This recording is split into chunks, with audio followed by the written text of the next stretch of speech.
গত রোববার 7 জুলাই রাতিয়ে নগরীর স্টেশন রোডের ফাঁকি মার্কেটের গলিত নিহত হয় শাহেদ হোসেন মনা। রেজউদ্দিন বাজারের ফাঁকি গলিত গেলে হঠাৎ কিছু যুবক আইরে তারুদ্দি হামলা চালায়। এক পর্যায়ে ছুরির আঘাত ও ঠ্যাঙর রক হাড়ি দেওয়া হয়। পরে তারে উদ্ধার করে চট্টগ্রাম মেডিকেল কলেজ হাসপাতালত লেজেলি কর্তব্যরত চিকিৎসক তারে মৃত বলে ঘোষণা করে। ঘটনাটা আসলে কোন জায়গায় ঘটেছে? এই জায়গায় ভাইয়া, এখান থেকে এই জায়গায় হয়েছে। আমরা শুনছিলাম কোন একটা দোকানের ভিতর হয় না, এখানে হয়েছে। এই দোকানের সাইডে হয়েছে, ওই ক্যাটপোর্টের জন্য আসছে, তো ওই ক্যাটপোর্টের জন্য আসছে ওরা। এই জায়গার মধ্যে মারামারি, এই জায়গায় সবাই তো সবার মতো করে পালাইছে। এই জায়গার মধ্যে ছিল। কতজন ছিল ভাই এগুলো তো দেখি নাই। সবাই তো 1 মিনিটের মধ্যে চলে গেছে, সবাই ওকে মারি মতো চলে গেছে। তারপর সবাই মিলে ওকে মেডিকেল নিয়ে গেছে। মনারুদ্দি হামলা করিবার আগে হাড়ি দেওয়ান ওই বণিক সমিতির সিসিটিভির লাইন, যে কারণে হামলার হনে কিছু রেকর্ড না পাই। তবে আশপাশের সিসি ক্যামেরাত হনে কিছু রেকর্ড না পাই দিল।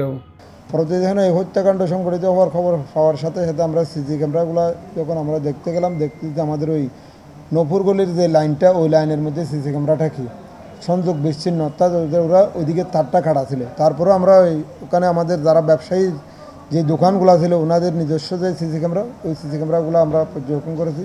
প্রশাসনের লোকজন এসেছে, ওনাদেরকে আমরা আমাদের যে সিসি ক্যামেরা দোকানদার ওখান থেকে ফুটেজ সংগ্রহ করার জন্য আমরা সহযোগিতা করেছি আর কি। মানে প্রতিনিয়ত একটা না একটা ঘটনা ঘটে যাচ্ছে। আপনারা জানেন কয়েকদিন আগে আমাদের অগ্নিকাণ্ডের দুর্ঘটনা ঘটলো, এরপরে কয়েকটি ছিনতাইয়ের ঘটনা ঘটেছে। যেখানে এটা একটা হত্যাকাণ্ড ঘটেছে, এই বিষয়ে আমাদের যে এলাকার সিকিউরিটি রয়েছে, নিরাপত্তার বিষয়গুলো আমরা প্রাধান্য দিচ্ছি। পাশাপাশি আমাদের যে সিসি ক্যামেরা আরও যেখানে সংকট রয়েছে সেখানে আমরা নিয়ন্ত্রণে আনার চেষ্টা করছি এবং প্রশাসনের সাথে আমরা প্রতিনিয়ত যোগাযোগ করি অত্র এলাকাকে যেন সন্ত্রাস চাঁদাবাজ ছিনতাই মুক্ত রাখা যায়। এবং যে ঘটনা ঘটেছে এটা হচ্ছে কিশোর গ্যাংয়ের মধ্যে ঘটনাটা।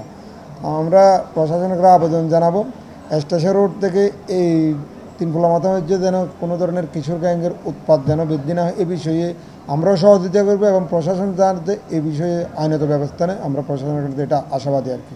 শাহেদ হোসেন মনা নগরীর 30 নম্বর ওয়ার্ডের একজন ছাত্রলীগের সাবেক নেতা আছে। মিরেশ্বরাই উপজেলার মায়ানী ইউনিয়নের পূর্ব মায়ানী গ্রামের মোহাম্মদ শাহ আলম রফুয়া মনা ফার্নিচারের ব্যবসা করত। তবে তার বিরুদ্ধে একাধিক মামলাও আছে। 2জন আসামি ধরা হচ্ছে। কালকে রাতে একজন ধরছে, পরশুদিন একজন ধরছে। 2জন শিকারে ধরেছে। কারা ছিল না ছিল এগুলো শিকারই ধরেছে। আমার হাজবেন্ডকে যেভাবে মেরে ফেলছে, আমি মাননীয় প্রধানমন্ত্রীর কাছে চাই যে ওকে ফাঁসি দেওয়া হোক। আমার 5 বছরের বাচ্চা একটাকে এতিম করে দিচ্ছে, আমাকে অল্প বয়সে বিধবা বানাই দিচ্ছে। আমি চাই যে ওর ফাঁসি হোক। এর মধ্যে মনা খুন অনর ঘটনাত মনার বাপ মোহাম্মদ শাহ আলম বাদিউইরে কোতলে থানাত উগ্র মামলা দায়ের করে।